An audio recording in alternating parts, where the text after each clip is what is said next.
So we just start. 10 is for 10. Okay. So can you help me make Jonathan a co-host now? We can start. Okay, good morning once again. It's good to have us all here this morning at this our Thursday. This is actually the last Thursday in November. We are gradually, in few days, we enter December. And interestingly, we are looking at a topic that, honestly, when we had this session during our conference, quite a number of our people really did not want to, they didn't want them to stop. And we figured out that the only way we can at least have something to also to make sure that we have a repeat of this and get everybody involved, okay? So CAPSA, I'll leave them to talk about themselves a brief, even though we are going to talk about it towards the end of the program. But this is interesting because, when you hear alternative source of finance, alternative source of fund, it gets people stuck to it, as in, let's really see what it is. But all I can attest is that we had a conference in September, that's 2 months ago, and basically some of the people that came, that met them, had been able to get some sort of support and have enjoyed their services. So I'd like to, on behalf of Enterprise Development Center, all the consultants in this house working with over hundreds of MSMEs, and the MSMEs that are here are alumni members. This is our alumni engagement. I can see people scattered all over the federation that are here, all over the country, actually. I'd like to welcome you on behalf of EDC and CAPSA, and I enjoy you to please stay put while we have the conversation. But before I introduce the moderator for the day, I want to call a partner too that we are working with to make sure that, of course, you know what EDC stands for is to ensure that we probably do everything to put a smile on the faces of the SMEs that we support, that we mentor, that we grow, because our interest is growing that SME space. So Shegun, please, you want to say a word to everybody? Shegun, please. Yeah, thank you so much, Nena. It's such a pleasure to be here, and it's been a great honor to work with the Enterprise Development Center to make this work. We believe this is the first of many to come, and alternative financing has been a topic that has been dear to our heart, and is what we sleep and eat. And the sheer success businesses have been able to enjoy by virtue of considering this has made it important for us to spread the word and partner with organizations like EDC to ensure that business persons are thinking and rethinking their financing options and ultimately making their businesses and their endeavors more successful, particularly in these very interesting times in Nigeria and around the world. So it's such a pleasure to be doing this with EDC, and I can't wait for us to hear from our speakers and enjoy the session. Thank you very much. It's such a pleasure to be here. Thank you very much, Sheikh, for that. And it's also a pleasure that we have you here. Okay. We already know the moderator for the day, but I'm sure that everybody will all look forward to see this very great gentleman that is making it happen at the SME ecosystem. And he's no other person than our very own Jonathan Ikolumba. Jonathan, Jonathan, let me just allow you to do that small briefing for yourself. But I'd like to introduce Jonathan. He's actually the brain behind it. He moderated this session during the conference in September, and he's also going to do it again today. Okay, yes, Shegun. So, Jonathan, do you mind unmuting yourself and taking the conversation from here? All right. Good morning, everyone. And it's getting cliche now to ask on every call, can you hear me? So just permit me to start by saying, yes, we can hear you. We can hear you. All right. Okay, so perfect. It's a honor once again to continue with the conversation we had at the SME conference day in September. So today we are going to be deepening the conversation today and speaking about, how we can empower SMEs through alternative forms of financing. Yeah, but just to put things into context, traditional forms of financing, which is really essentially, the owner's equity or the owner's investment, or using bank loans, and some might even argue grants are also traditional forms of financing. But what we see across these traditional forms of financing are that they're getting too matured, and aside even getting too matured, is that the ease, of accessing some of this financing. It's really a big challenge. And we're seeing that there are quite a lot of opportunities, for SMEs to be able to unlock financing potentials in their business. And I'm hoping that we're going to have a very interesting conversation today on how, SMEs can access, and unlock new forms, which we call alternative forms of financing. And to start off today, it's my pleasure to welcome an distinguished gentleman, and that's no other than Dr. Olufemi Aladejebi. I'd like to read a brief bio of the gentleman who will be speaking today, who will be giving us the keynote address. So Mr. Olufemi Aladejebi qualified as a chartered accountant in 1991. He's also a member of the Chartered Institute of Taxation since 1997. He holds a BSc Honors degree in accounting from the Olufemi Aladejebi University, Ile-Ife, and a Master's in Business Administration and Finance from the University of Ado-Ekiti and Lagos, respectively. He is also a consultant with us here at the Enterprise Development Center, and he's held positions such as the Chief Inspector of the Prudent Merchant Bank PLC. That was what it was then known, and he's also held that position at Access Bank Nigeria PLC. Over the years, Mr. Olufemi Aladejebi has handled assignments in the following areas. He's worked on SME consultancy, more importantly, the audit and the accountancy functions.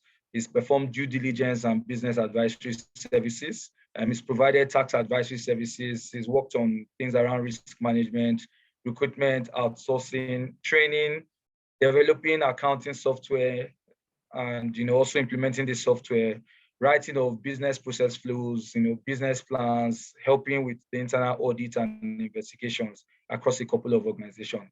I think that we are richly privileged to be having Mr. Olufemi, set the tone for us for the conversation today on how SMEs can be empowered, to grow their business, by unlocking the alternative forms of financing that are available to them. So it's my pleasure on the call to welcome Mr. Olufemi Aladejebi. Just a confirmation that you're on the call, sir. Yes, I'm here. Good morning, everyone. Just to add that I have a doctoral degree in entrepreneurship from Walden University, USA. Today's topic is very important. Over the years, I've dealt with over 150 SMEs by way of offering one service or the other to them. Empowering SMEs through alternative forms of financing is a very important topic. A lot of SMEs, and today also I'm a BDSP, so I interact with a lot of SMEs. Small and medium sized enterprises can be likened to a propeller that powers the engine of a nation's economy for growth and development. SMEs play a major role in the economy of Nigeria, especially in terms of employment growth, productivity, and poverty alleviation. As the government has stated, they want to lift 100 million people out of poverty in Nigeria. So one of the things that can help them is promotion of SMEs. And in Nigeria, SMEs are confronted with a lot of problems: inadequate access to finance, inadequate infrastructural base, and so on and so forth. But access to finance is vital to business startup, development and growth for SMEs. So lack of credit facilities has been identified, like I said, as one of the principal problems confronting SMEs in Nigeria. And in order to boost the SME sector, I've said, I've also mentioned that Nigeria is the world capital for that has the highest number of people that are poor all over the world. That Nigeria has the highest number of people. So SME is very important to help lift people out of poverty. Now, from our conversations, various conversations, we have seen that lending from banks is the most familiar of external financing for many SMEs. SMEs raise funds from their personal savings, which we also call bootstrapping in modern day language. They raise money from families, they raise money from friends, and traditionally, they also raise money from banks, and this poses a lot of challenges. For example, issue of turnaround time is critical. Some of them have lost businesses because they were not able to get funds on time from banks. Expensive funds, for example, if you are talking about manufacturing, an average manufacturing profit is just about 5%, or let's say maximum 10%. And banks, traditional banks, are lending at double digits, 24%, 30% at times, all inclusive. So traditional bank finance pose a lot of challenges to SMEs. Also, issue of record keeping and a lot of other issues, bottlenecks, makes traditional form of lending very difficult for SMEs. No track records, the pricing for them is too high because of risk and so forth. So the other thing is to look at the issue of alternative source of financing. And maybe we should, I will mention some of them, then very soon I will close so that we can have a robust discussion. People can ask questions. So I won't spend too much of our time. But what I'm saying is that there are alternative ways of raising funds today. I've done research on one or two of them. Issue of crowdfunding is becoming popular in Nigeria. Some SMEs are raising money from through crowdfunding. Also, there is a startup incubator accelerator. Some private, some individuals are now going into this, and it's also a way of raising funds because equipment are provided at the incubation centers. Administrative equipment are also there, apart from manufacturing equipment. These are some of the things that makes also incubator accelerator alternative source of funding attractive. Then peer-to-peer lending is also important. Also, the collaborator for today's meeting, they do invoice financing. Invoice financing is based on transaction. And with that, some of these, this way, the company collaborating with EDC on this program can fast track things. You can get money within 48 hours to finance whatever supply you want to do. But the issue of track record, the issue of the company you want to supply to, their reputation are very important. So there is still a kind of limitation there. So, and if you have a good track record with them, then the interest rates and other charges will come down. So that's another source of alternative financing. Then purchase order financing, subscription models is also another source of financing. Then milestone financing. Then today, one of the things that is becoming popular in the society is grants from religious organizations. Some religious organizations just give grants to their members and even to some other people, though the money may be low, but it's also it goes a long way in financing small business. Also, alumni grants from secondary schools are coming up and saying that yes, the people that finished earlier, they have the means and wherewithal to support small businesses, especially for people that are just starting life, so they give them funds. That's another source of funds. Now, as I begin to round up, the following issues are very important to me, which I want us to consider along the way. How does an SME determine the capital needed for its business at any particular point in time? How do they determine? Because you find out that some of the SMEs, what they need is not actually funds. They need to be well organized. Yes, if they are saying hypothetically they need 10 million naira, what they actually need may not be more than 2 million naira. So the determination of the amount needed is also very important to me.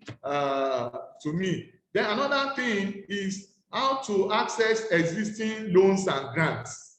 There are some loans and grants, especially loans that are not expensive, and grants is just there is no financial obligation attached to it, rather than other than to get the money. How to access existing, because today, if you read literature, there are many of these grants that are available and access to them, and even loans.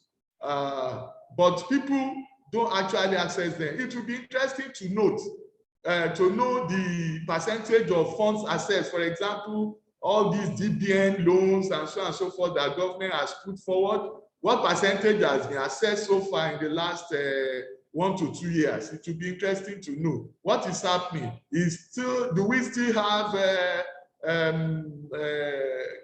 bottlenecks in accessing these loans and grants? And where will this, when we are talking about this new or this alternative source of funding, do we still have these bottlenecks in accessing these grants and loans? So exploring the creative ways, this issue of creative ways of sourcing for capital should be publicized. That's another concern for me. How will people know? We thank God for this kind of publicity that is being done through this forum. So we need more of that, especially for people in rural areas, people in core SME that don't have access to information. How do they hear about some of these things? Another thing for me is improving the turnaround time between the time people apply for loans or grants, then approval or rejection, so that they know, and the disbursement, as the case may be. Then another concern for me is utilization of these funds by SMEs. At times, it's even easier to get these loans, but to channel it to the right usage, for the purpose for which the loans were applied for, or the grants. It's also very important how the issue of monitoring. Then capacity building. You find out that at times money is not the issue. The issue is how to manage business. How to manage business. Because if you know how to manage business, then you may not find it difficult. And at times, you give somebody money to solve a problem of 4 million, the person maybe was able to get 10 million naira, 9 million naira will just go down the drain or diverted to other things. So capacity building is very important to me. Adequate publicity, like I have said. Now, the last one that is important to me is a bit of gender balancing.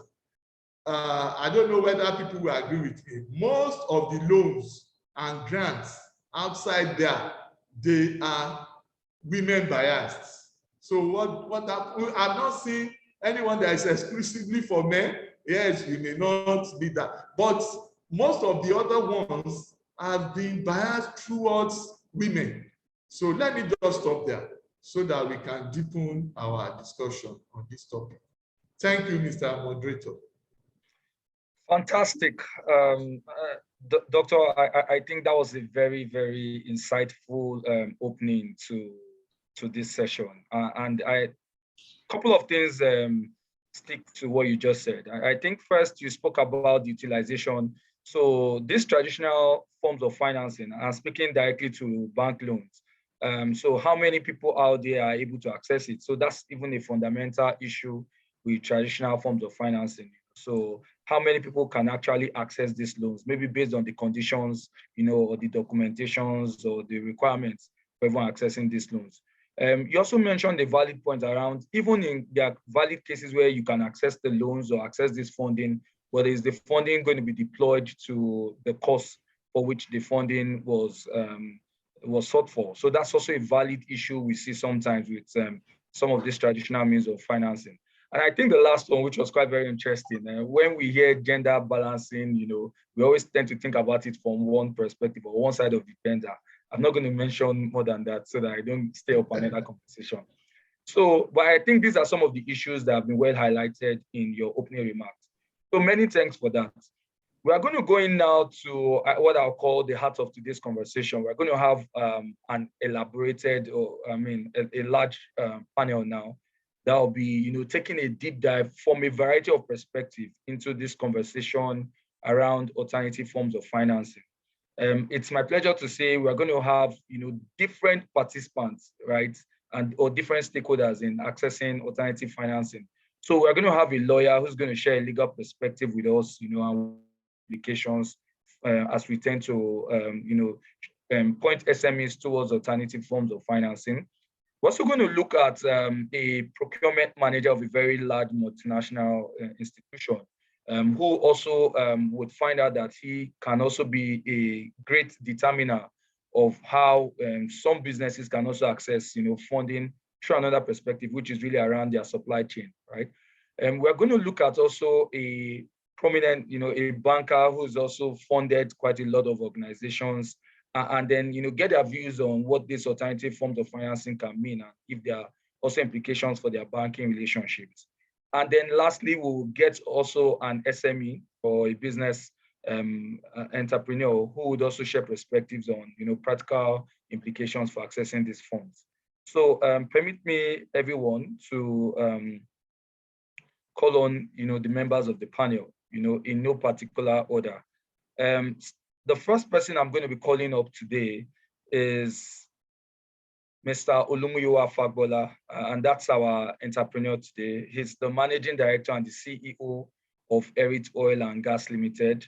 Mr. Muyiwa Fagbola attended the University of Lagos and the University of Ilorin for his BSc and his master's, respectively. He joined Wema Bank PLC in 1989 on his supervisory grade and left as a deputy general manager in 2008. Mr. Fagbola has a track record in human capital development, administration development, public sector, commercial banking, and retail banking. But presently, he's the managing director and the CEO of Erit Oil Gas Limited, the Erit Apartments and Suite Limited, and Erit Global Concept Limited. It's a pleasure to have you, sir, Mr. Muyiwa Fagbola. So just confirm you're on the call with us, sir. Yeah, good afternoon, Mr. Moderator. I'm online, sir. All right, fantastic. The next person we're going to be bringing up to the panel is Mr. Kayode Momoh. He's the procurement manager at UAC Foods Limited. Kayode is a procurement, project management, and engineering professional with over 12 years experience, with track records of achievements in plant installation, capacity upgrade, procurement, maintenance management, and SAP implementation across some of the fast-moving consumer goods sectors, real estate and ICT sectors. Kayode is currently the procurement manager at UAC Foods Limited, where he's tasked with the responsibility for the implementation of supply chain strategies and strategic procurement policy in line with the company's objective. Kayode holds an executive MBA from the prestigious Lagos Business School, which is also my alumni as well. And Kayode is very versatile and has a good knowledge of the Nigerian retail space. He understands the procurement, the finance, and the HR space, and the retail banking space as well. So it's a pleasure to have Mr. Kayode Momoh on the call. Mr. Kayode, can you confirm you're on the call with us? Yes, I am. Good morning. Thanks for the opportunity to be here. All right, fantastic. The next person that I'm going to be bringing up to the panel is Mr. Mohammed-Bashir Yunusa. He heads the non-interest bank, the digital business of Sterling Bank. Mohammed-Bashir Yunusa is a renowned finance expert specializing in deal structuring, corporate and retail finance, business strategy, digital transformation, and Islamic finance and banking. He has almost a decade experience working in the financial services industry and has facilitated high-level financial transactions across various sectors, not limited to the transportation, agriculture, infrastructure, renewable energy sector in sub-Saharan and across Northern Africa. So currently he leads the consumer and digital banking business for the non-interest banking retail business for Sterling Bank. It's my pleasure to welcome Mr. Mohammed-Bashir Yunusa on the call. Just a confirmation, sir, you're on the call. Good morning. I'm on the call and pleasure to be here with you all. Fantastic. Then the final person who will be making up the panel today is Mrs. Efeomo Olotu. She's a partner at George Etomi and Partners. Efeomo is a partner at the firm. She leads the firm's corporate finance and business advisory group. She's a versatile lawyer with decades of experience advising clients on various aspects of commercial and corporate transactions. She was a legal consultant at Enterprise Bank PLC. After the successful acquisition of the Enterprise Bank PLC by Heritage Banking Company Limited, she currently provides legal advisory services to a 10 billion naira private equity fund, and she handles all legal aspects of the various investment transactions, including but not limited to preparing investment documentation and ancillary definitive agreements. It's my pleasure to welcome Efeomo Olotu on the call. So just a confirmation you're on the call, Ma. Good morning, everyone. I'm here. It's nice to be here. Thank you for having me. All right, fantastic. So I guess we'll just go by way and get into opening remarks. So it will be nice to get opening remarks from everyone in the panel, and I would like to start from the order I presented everyone. So, Mr. Muyiwa Fagbola, let's have your opening remark. What are your thoughts on alternative forms of financing, for SMEs?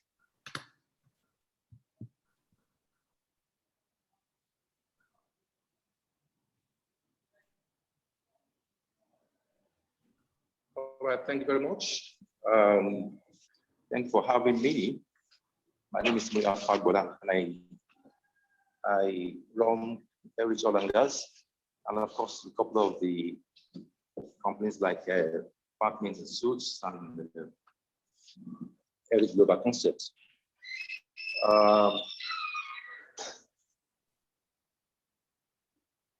In our environment, which we work these days, it's been challenging, but of course it's dynamic. It has continued to witness high rates of inflation, which further reduces people's disposable income. Of course, unstable government policies, frequent change in CBN monetary policies, unemployment rates, serious challenges in power supply. Of course, insecurity and the high level of corruption in the country. But however, these are the challenges, the environment within which we have to continue to operate and conduct our business profitably. Now, access, the decision you have to make in accessing funds will depend upon so many things, like the cost of borrowing, length of time the money be needed, what's the purpose the money meant for, and whether we can pay back. Like so many SMEs, deciding on the source of funding will depend on you striking a balance within equity and debt to make sure that the source of finance suits your business. Just like Dr. Olufemi Aladejebi had said, there are two major types of funding, internal and external. Of course, the internal starts from the bootstrapping, using your personal funds the sweat equity, family and friends, which are some of the things that we did when we started our business. And that comes for the internal one. And of course, the external one, we begin to talk about trade credits, venture capital grants, which have been mentioned, overdraft, and of course, the invoice discounting, loans too. We started with bootstrapping, using our personal funding, and of course, revenue. And of course, we moved to the family and friends who probably want to have a stake in the business, trying to look at a cheaper cost of funds. But because we are deciduous to grow and expand, while keeping an eye on the cost implications, we decided to move into overdraft facility. And of course, we all know the way this works. Allows you to take position. Funds become more easily accessible after the bank booking. And of course, it improves your cash flow. And of course, overdraft facility, we also expected that your account swings from debit to credit.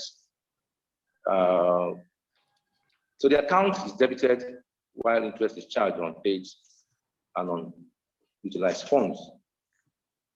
But in view of our own nature of business, which in most cases require that we grant some credit to some of our off-takers, we begin to have a lower days receivable turnover.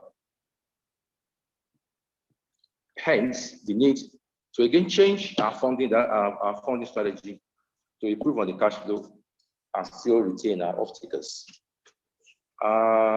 We needed to convert our receivables into cash and of course continue to operate.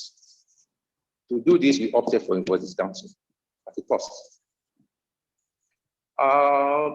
As I said, in view of the low days receivable turnover, it's probably will be difficult for your account to swing from debit to credit, which overdraft facility requires. And of course, certainly, you have to have a lower, you cannot but have a lower turnover on your accounts. Hence, the possible challenge that it may not be likely that even your conventional bank will want to do invoice discounting for you because they will be working on what has been your turnover. However, you want to continue to be in business. Even when the banks want to do for you, conventional banks, you want to give additional security to increase your OD line. You have the required turnover on the account to justify this OD. How many days or months will it take for injection or for approval, and of course, for disbursements? And this is where CAPSA comes in. Our relationship with CAPSA for about 2-3 months has been quite impressive. It actually have a dynamic turnaround on the account. And in terms of reliability, prompt and efficient service delivery, in invoice factoring and at a reasonable cost, without any collateral or tedious process that is typical of the conventional banks. Our experience, as I said, with CAPSA has been quite impressive. And we observed that it is digital, and to set up doesn't take more than 5 minutes to have a complete full KYC assessment, unlike the conventional banks that would take about 2 or 3 weeks. The application is friendly and does not discriminate against requests from SMEs, provided you have a very good anchor. The turnaround is also wonderful. Within 24 hours, maximum of 48 hours, you've been able to process your invoices and begin to have your fund back into your accounts. You can go ahead with your business. This is not possible within a conventional bank, which will probably take 3 weeks or 4 weeks. And at the end of the day, you'll be able to ask that the request is declined. The major thing in CAPSA is that you would not have to drop or put down any collateral. There's nobody that want to get the money in the bank without dropping in collateral. Either you want to use your shares or your property, which is not possible in any conventional bank. But in CAPSA, you have that opportunity, and you begin to unlock your invoices, which you supply, and have the money to continue your business. So SMEs, we have to improve. We have an improved cash flow, as I have said. It makes preparation of financial planning smoother. It's effective and cost efficient. And of course, by subtracting this area of business, and it reduces your time choosing payments. As I said, I would advise that each firm or business should choose the most appropriate source of finance that suits the mode of operation and the kind of business you're doing. But when it comes to discounting of invoice, and from my own experience dealing with CAPSA, I think you have a good bet with CAPSA. So, Mr. Moderator, I want to stop at this junction and possibly wait for further questions. Thank you, Mr. Moderator, for having me. I appreciate it. Thank you, sir. All right, well done, Mr. Muyiwa, and that was fantastic, the context. And I like the fact that you've already highlighted that your organization is already utilizing one of the alternative forms of financing. You spoke a lot about using invoice discounting and invoice factoring in your firm as a way to unlock, financing for you, and you're already utilizing this using CAPSA. So I guess at some point in the conversation, one of the panelists might be happy to speak to generally what invoice financing or invoice discounting is, just for the benefit of everyone on the call. But many thanks for that. We've got to manage time. So I'm going to request, please, at this point that the panelists should stick to 3 minutes for the opening remarks. What will happen after the opening remarks is there will be a Q&A session so that we can then take in questions from people on the call, and also questions that are already sent even before now. So please, let's just stick to 3 minutes. The next person I'll be calling for his opening remarks is Mr. Kayode Momoh, who is the procurement manager at UAC Foods Limited. Please, sir, let's have your opening remarks. But please stick to 3 minutes. Thank you. Thank you very much. As an organization, in relating with SMEs, traditionally, when you have contracts or purchase orders that SMEs are qualified to execute, usually we do not want to advance the SME with money. So we usually want to issue a purchase order that will require the vendor to pay in 30 days or 60 days and 45 days. So usually this type of requirement would need the SME to source for funding from the various areas that have been mentioned earlier on. And usually sometimes it affects the profitability of the SME because the cost of funds is between 25 to 30% for banks, and then for other financial institutions it's even higher when they have to pay in days.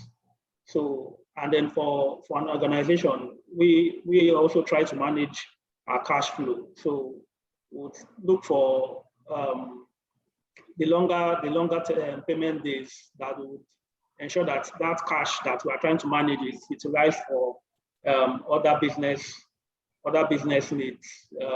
Because as I say, cash is king, and this is even more important in this post-COVID era where cost of materials has gone over 50 to 100% in the last 1 year. So you are trying to manage the cash that you have, and you also want to execute a number of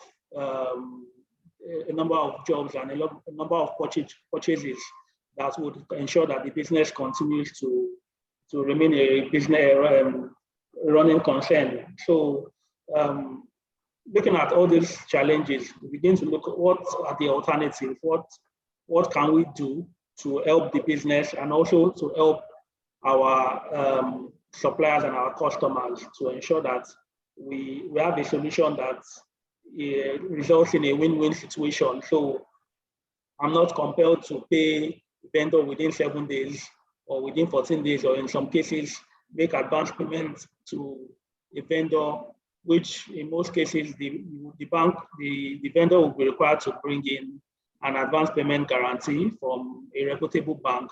And most times, the advance payment guarantee is not which enables us to advance payment to the customer, is not even given to the customer by the financial institution. So they still need to source for funds. So this now brings the case of what are the alternatives that we can use.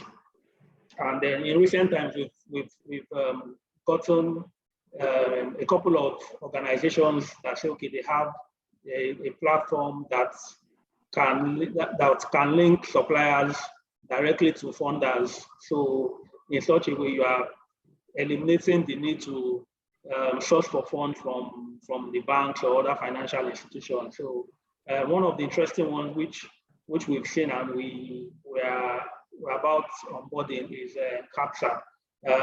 They have this brilliant solution whereby we as the anchor would link our suppliers to their platform. So we know the suppliers have been vetted by us, the KYC is done by us. So, so for a typical supplier that has a 30 days payment term on his purchase order, so with this platform, you can request to be paid in 2 days or earlier than the 30 days. So instead of having to repay back a loan for 30 days, he can easily source for funds that in 2 days is able to get value for what is done.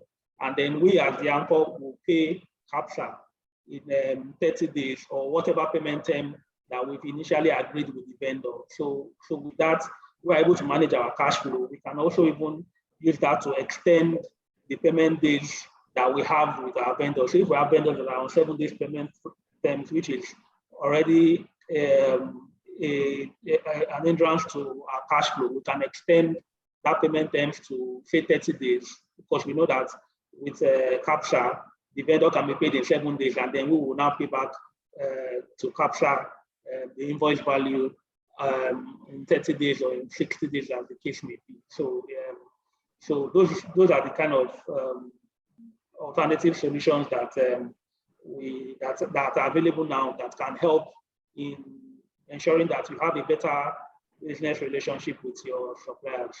Thank you.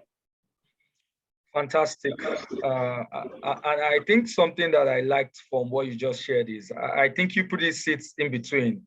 So you are also looking at that, this sort of alternative financing as you deal with your own suppliers. And it seemed to me that you're also happy to also, extend this sort of arrangement, to any of your own customers as well too. So I think you can play in both ways as well too. All right, that's great. Let's also get the opening remark from our next panelist, and that will be Mohammed-Bashir Yunusa. We are sticking to 3 minutes because we still have an Q&A. So, Mr. Mohammed, the floor is yours, sir. Okay, good morning again. A lot has been said by the co-panelists. And yes, starting a business is not an easy feat, especially in an economy like ours, right? So you start up with your personal capital called bootstrapping, you get to family and friends, you find loan sharks, then you eventually get to debt funding from the banks, which is not really easy to come by, right? And with businesses, there's always this notion we always fail to see. Businesses need long-term capital, but the capital available in the market today is short-term. So how do we bridge that gap? In bridging that gap, that's where we talk about alternative means to capital raising, right? debt, equity financing, whatever you can find, or a mixture of both. And fortunately, we live in a very interesting world today where we have fintechs coming to help bridge that gap. And you have different financing models today, like what we have seen being created over time. This gives businesses access to more patient capital. And with patient capital, you're able to grow and you're able to, at least at some point, start paying back on equity. So usually I advise businesses I work with or I know, you need to structure yourself and make yourself available for this patient capital or structured capital or fintech capitals to find you, right? One thing that can help you do that is expose yourself to the knowledge available. So you need to be knowledgeable about what is happening and where to find these accesses. You need to understand your business and understand the kind of capital that is good for you short-term, middle to long-term. Essentially, I would always hinder on business knowledge. You need to understand what's happening in the environment. You need to know the kinds of capital available to you and also explore. We have different forms of capital other than the conventional and traditional banking that we all know. Fortunately, we're having non-interest banking come into the economy today, and those are focused on risk and reward sharing, which is a very good way, and I would advise small businesses to read into that, learn more. There is a lot of fintechs coming with solutions that can actually save and help you instead of looking for long-term or short-term capital that will put your business in more debt. Explore these options, and generally, genuinely, what I'll always keep saying is knowledge. Let's seek more knowledge and let's find these opportunities out there. Thank you. Fantastic, Mohammed, and I think I cannot even agree any less with you. So he's expanded the scope of the alternative forms of financing that we've shared today. So in addition to invoice discounting and factoring, which we've spoken a lot on, so he's also spoke about fintechs. That are quite a lot of fintechs that are able to provide what we call patient capital, or really some might call it long-term capital, longer-term capital for businesses. And he's also spoken about non-interest banking, which essentially is really around, having a partner that is able to share the risk and the rewards as well with you.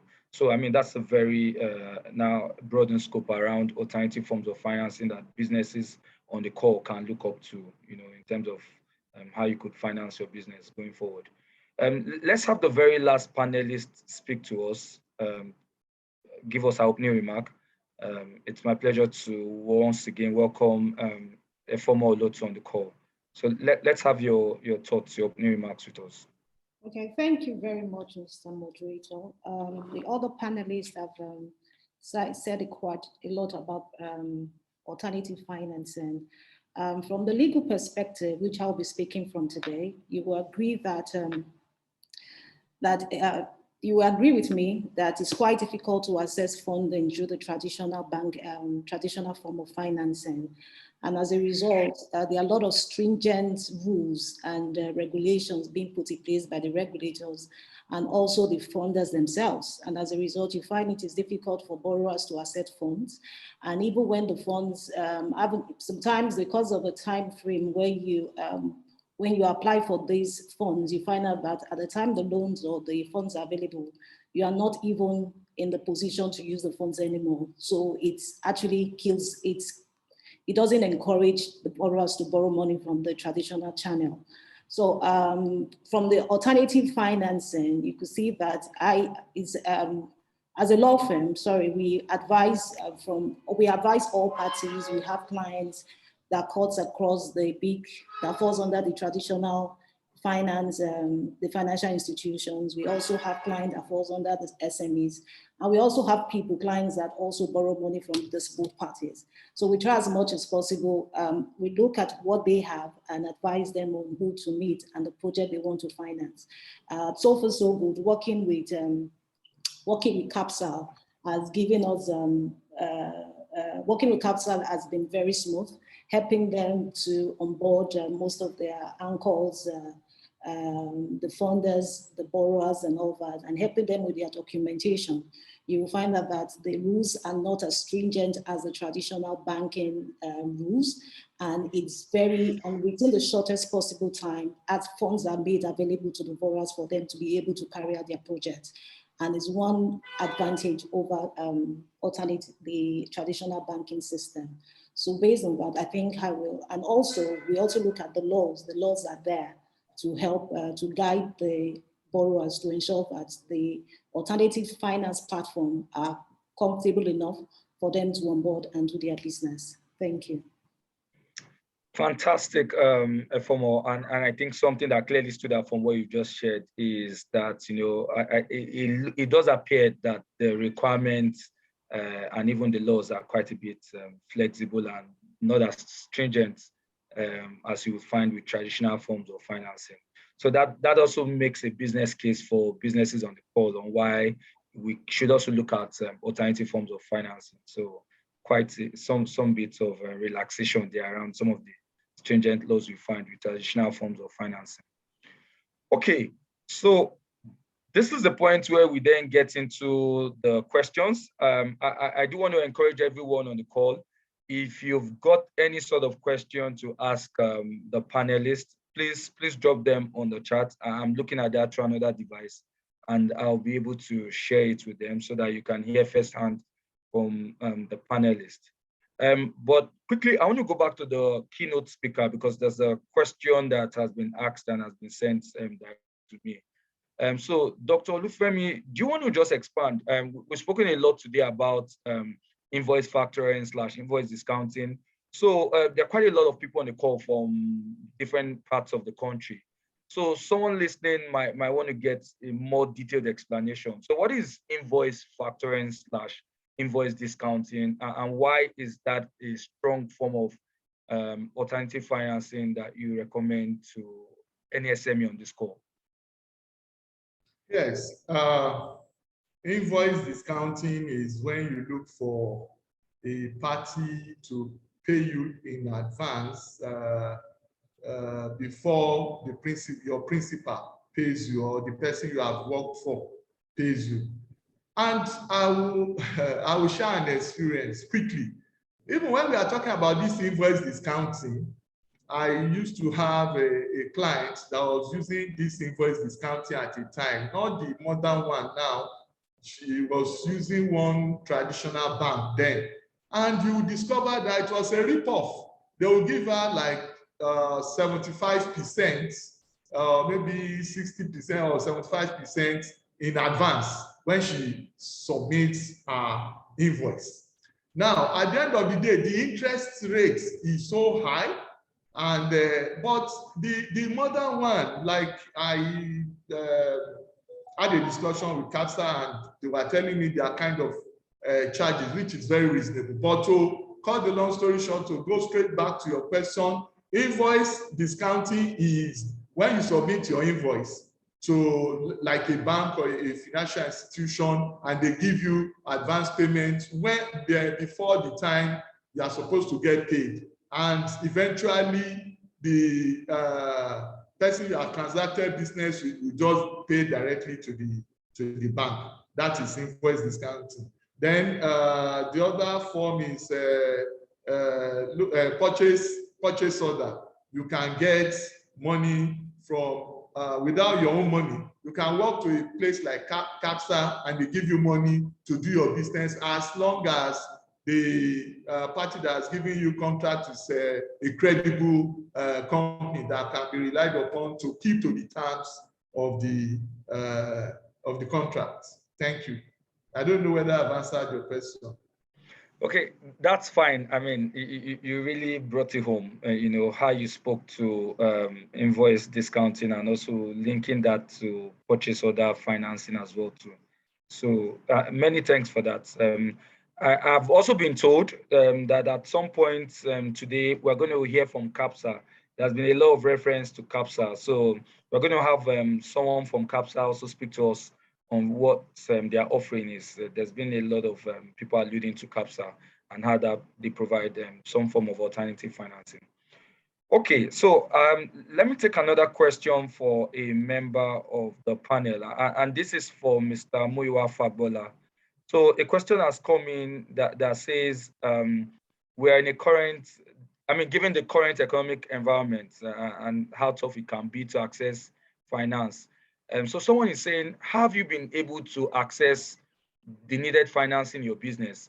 So let me also stretch the question to say, are you very comfortable with your financing structure? Because the question really is, how are you able to access the financing you need for your business? So just stretch that response to include if you are happy, with and accessing the optimal level of funding you need in your business.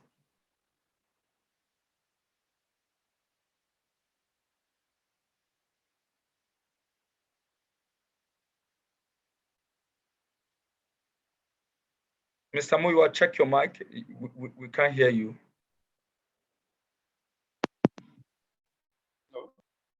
Okay, yes, we can hear you now. Go on.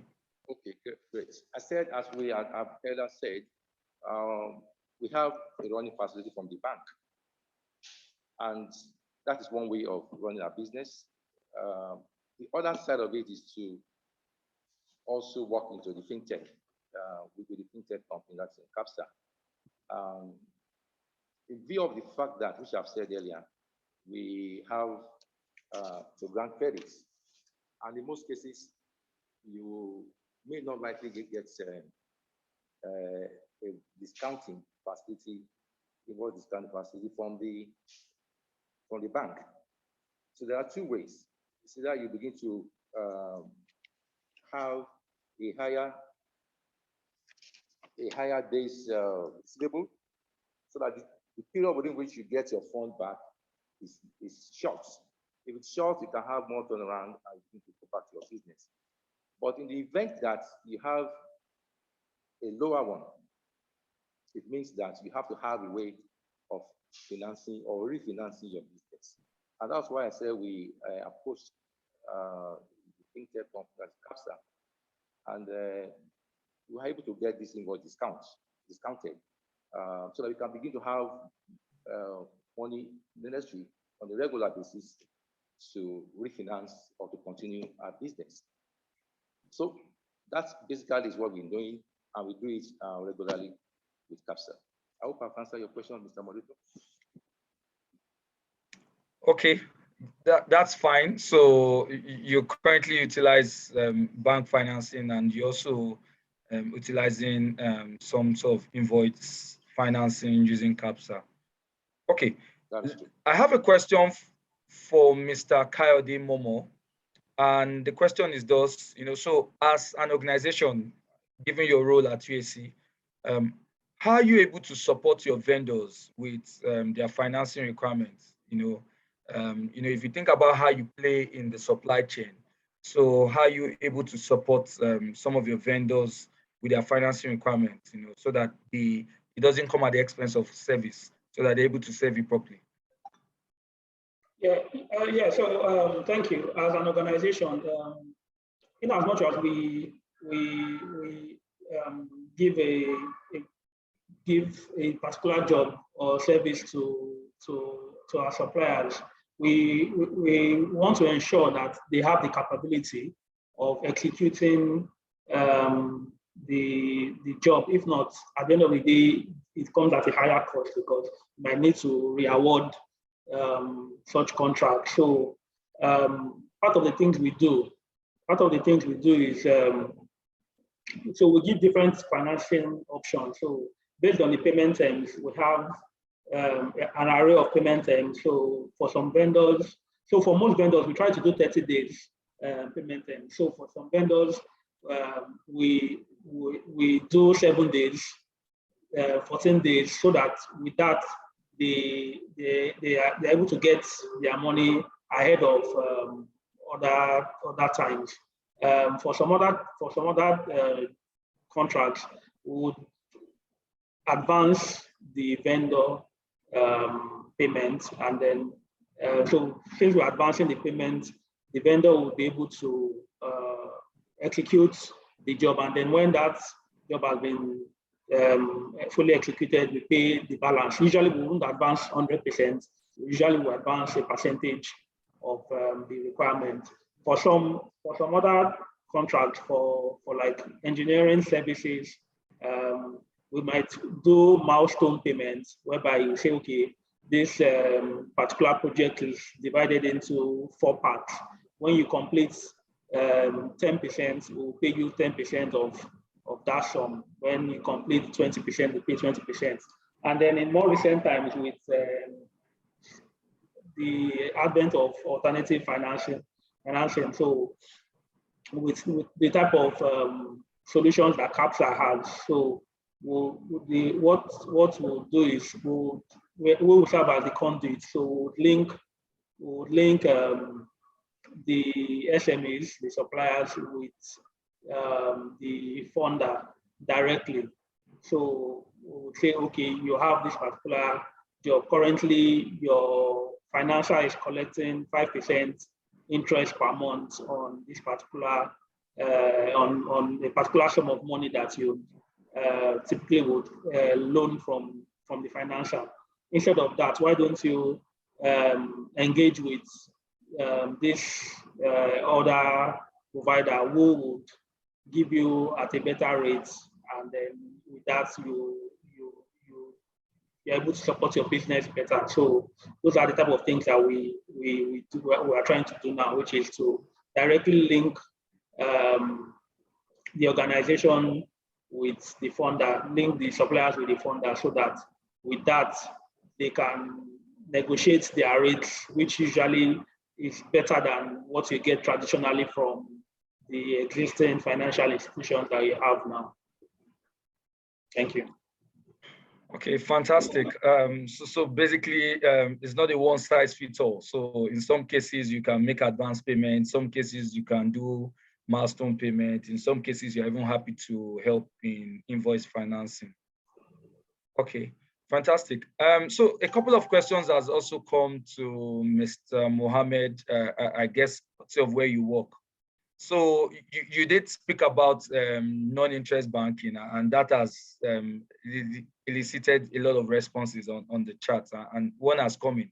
So people are asking on the call, are you able to finance every sort of business, or provide non-interest banking financing for every sort of business, when you look across major sectors in the economy today?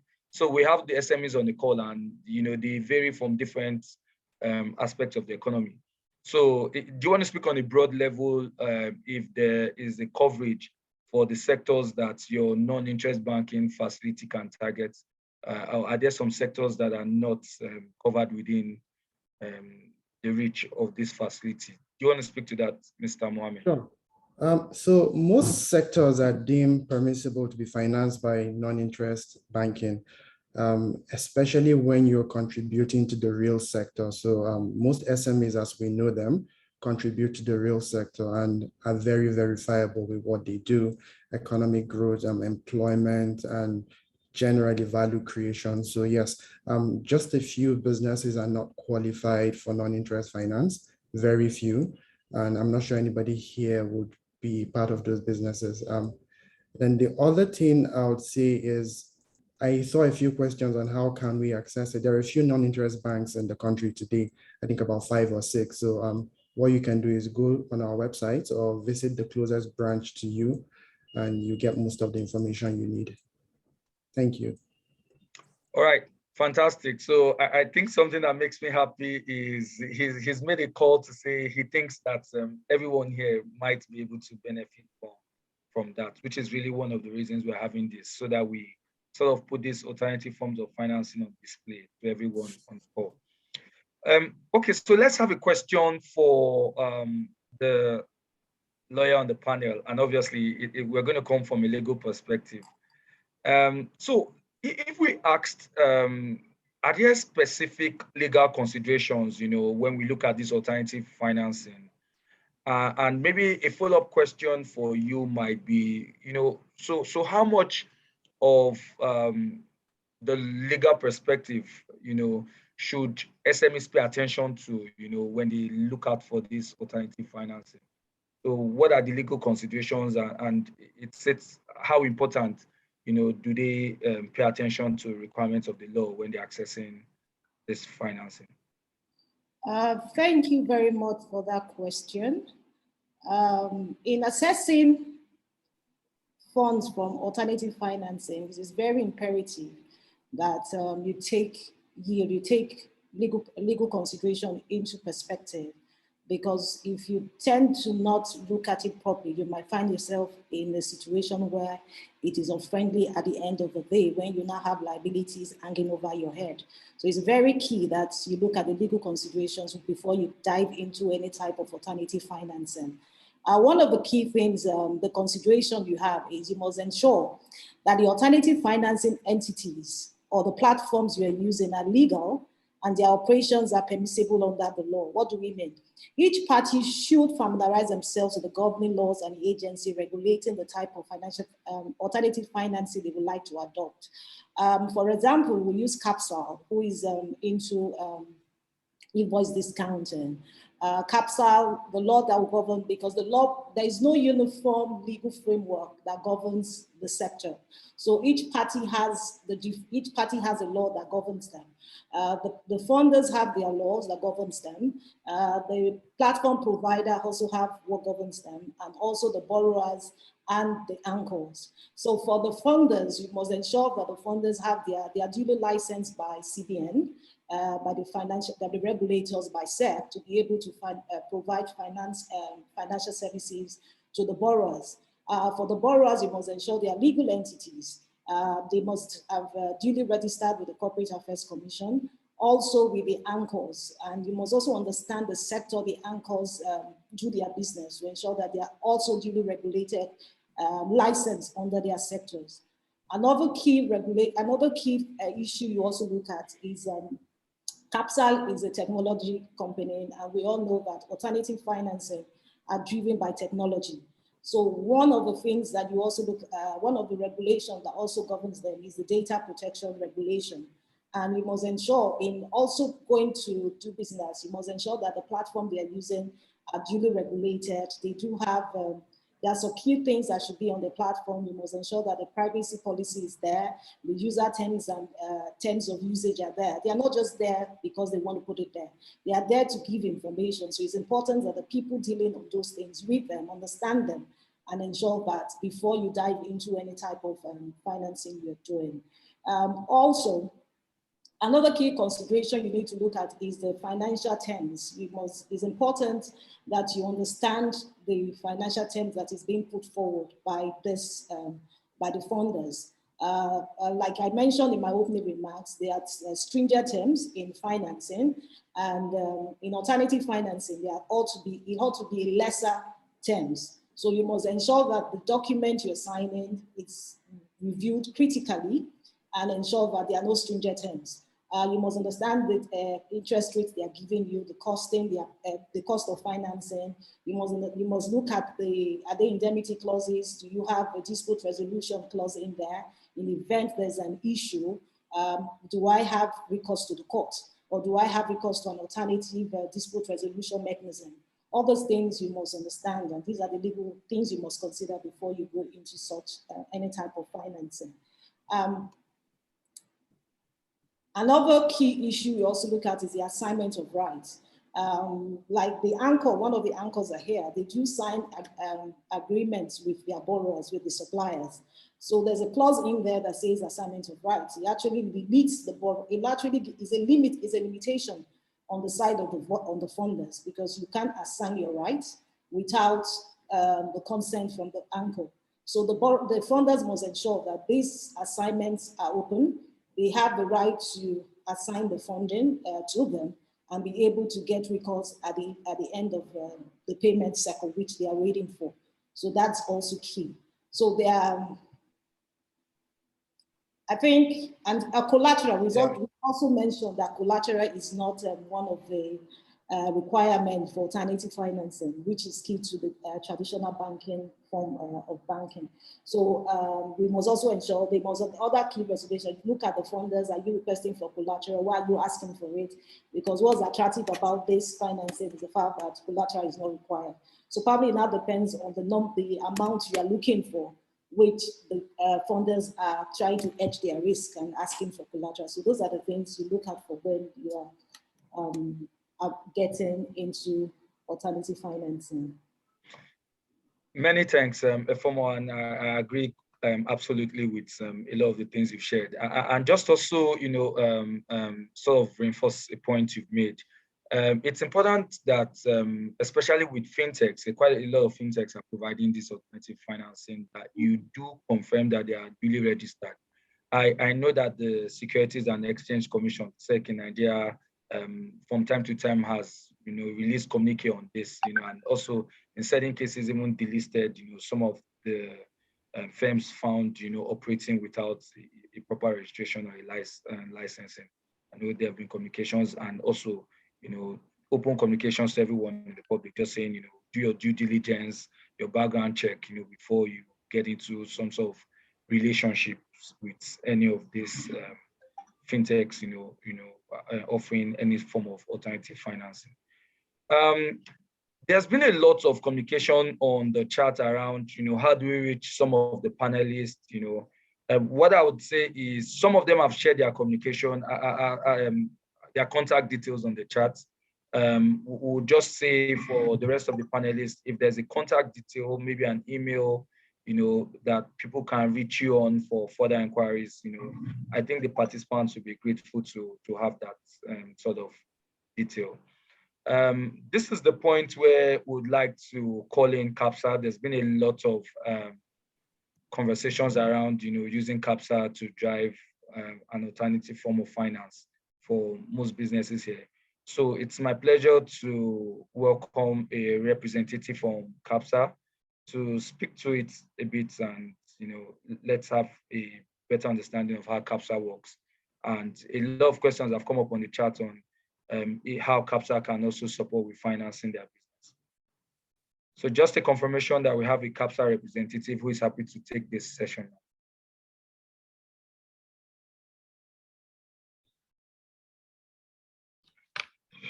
Hi, thank you very much.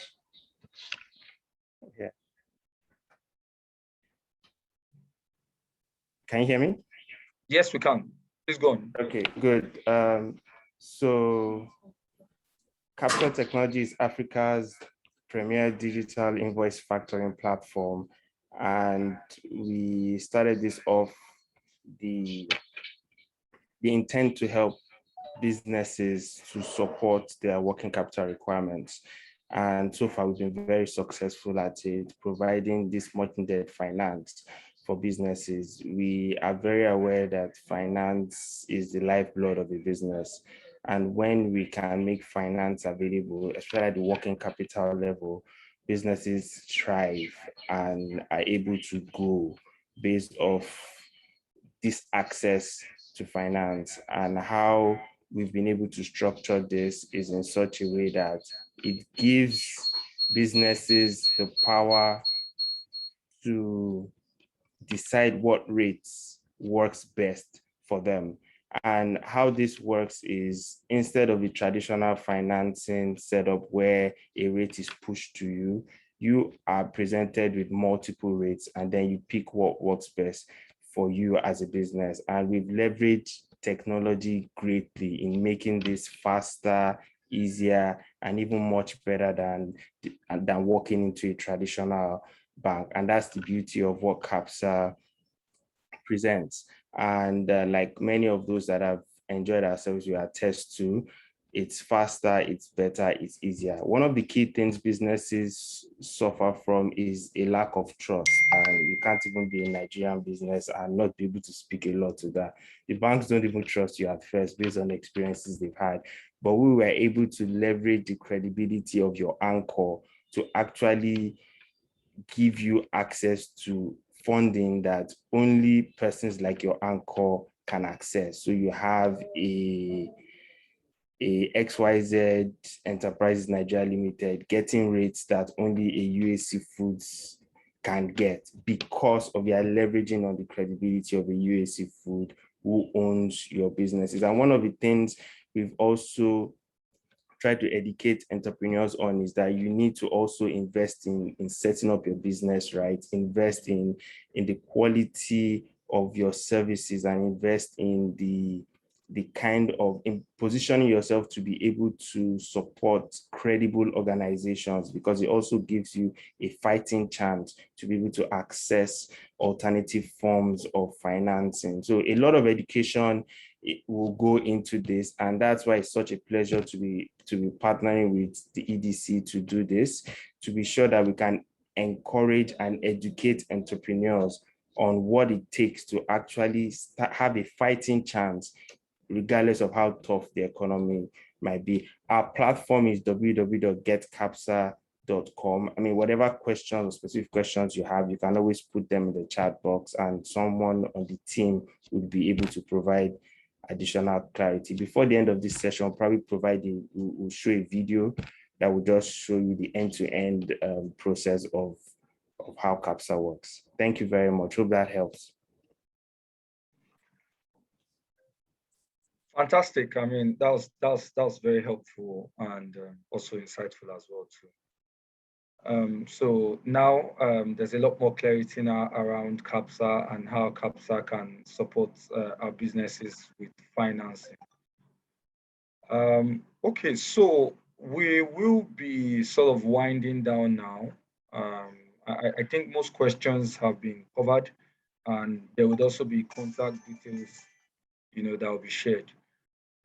So pretty much what we will do next now is we might just need to get what I'll call last minute or just last final comments from anyone on the call. So we might need to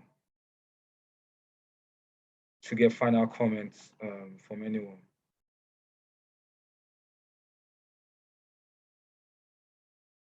So let's start with the keynote speaker. Just a final comment.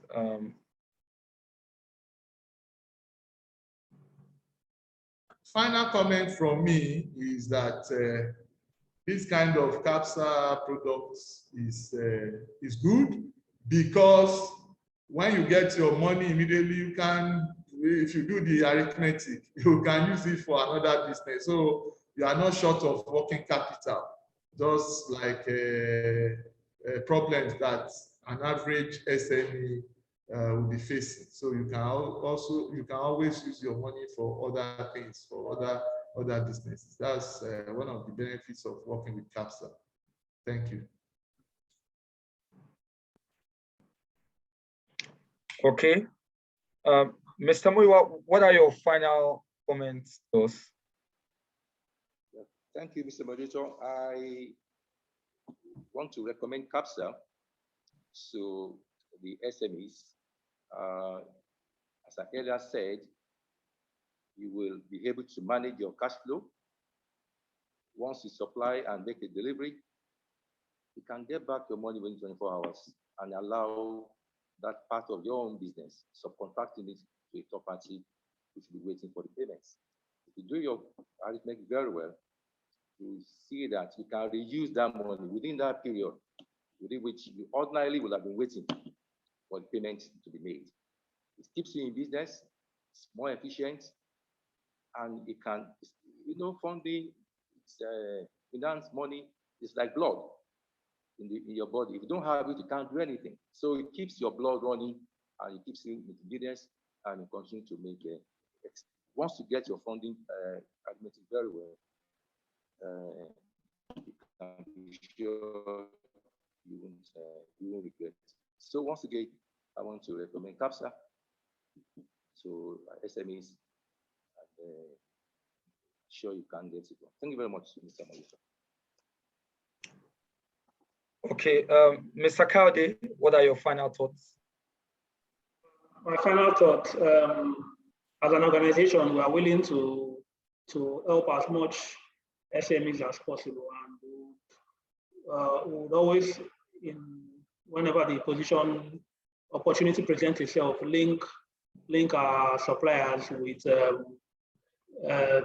alternative sources of finance that will help them grow their business and would also help us in managing our cash flow. So we're always open and willing to explore such opportunities when they become available.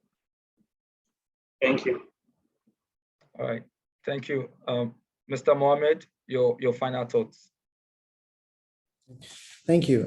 My final thought is to advise everyone to leverage on opportunities that technologies like CAPSA is providing for us. I think it's a very unique and good way to managing liquidity and getting your business up and running, and also pay attention to new opportunities coming out there to also help leverage the business grow bigger. Thank you. Fantastic. Efeomo, what are your final thoughts?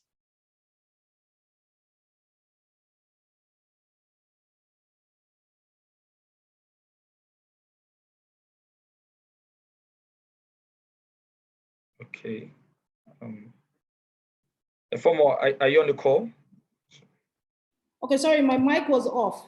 Oh, sorry. Okay. Sorry about that. I was saying that from my own end, I would notice that SMEs are kind of wary about the legal documentations they are asked to provide when regards to financing.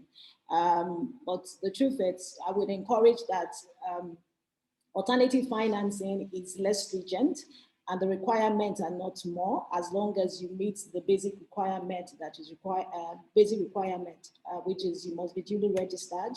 You must be able to, you must have valid, for CAPSA businesses, you must have a valid business, you must have invoices that you want to be discounted. So it's imperative that the legal documentations that should be there, not really critical, but are there, so that when KYC are done, you tend to pass with flying colors and not a lot of red flags and all that. And also they should also ensure that the funders who are provided this funds are duly licensed in event something happens. So from our end, that is it. Thank you. Many thanks. We'll get the final comments or thoughts from CAPSA, but I think they have a video they want to share. Just to come. Yes, they can go on with the video, please, Jonathan. Chidinma, please show your video, please. Play your video.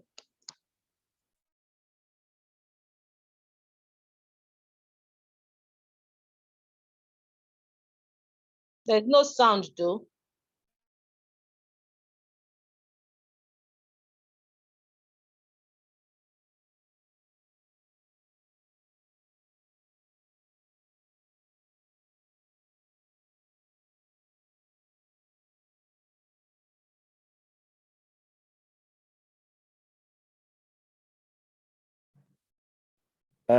Sorry, Jonathan, we cannot get the sound from the video.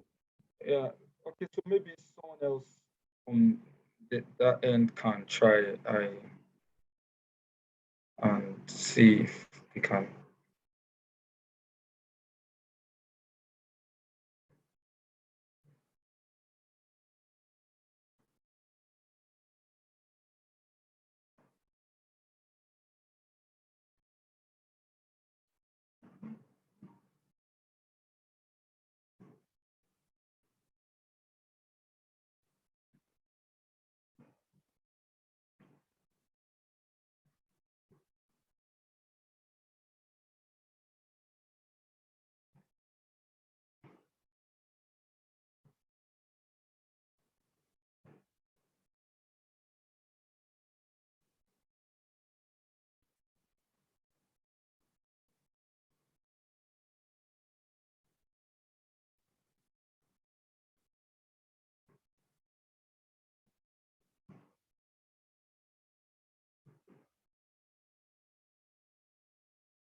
The video is still not up. So I think we can wrap and then we can send the video to people. Okay. Or Shego, are you trying to do anything? I'm looking at the time. Yeah. So we don't keep people waiting.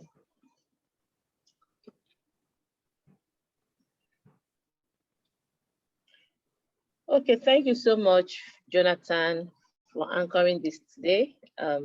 It's always a boom as usual. CAPSA, you've come to sell yourself. So some people are asking about what CAPSA is doing. So we will expect the video to share with our people. Okay.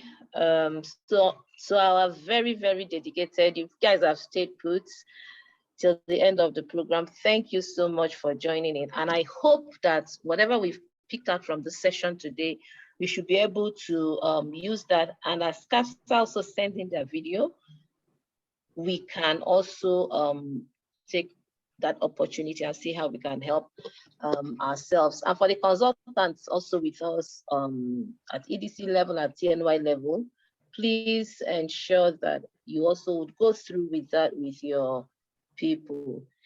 Yes, you will get the video for everyone that registered for the program. Will send you the videos so that some of the things that you missed, you'll be able to catch up on that again. Thank you so much. Thank you, CAPSA. I mean, it's also a quarterly event that we have with them. It's also the next one towards February 2022. God's keeping us alive. Yeah, thank you very much. Jonathan, thank you so much. Yeah. And to our distinguished panelists, you guys are great too. Thank you. Just also state that I think some of the panelists have shared their email and their contact details. Okay. I can see from Sterling Bank, I've seen that, and also from CAPSA and from Mr. Muyiwa. So their details have been shared, but we can still also attach that to the communication that will go out as well. Okay, thank you very much. I mean, the beauty of the Zoom now is that you also will see the text message, the chats rather. So when you get the video, you will be able to export that too. Assuming you did not copy or take out their emails now. Liquidity challenges, and you're looking to align your Thank you so much, and have a great day. Enjoy the rest of your day, please. Thank you so much for joining in. Thank you. Inka, you can end the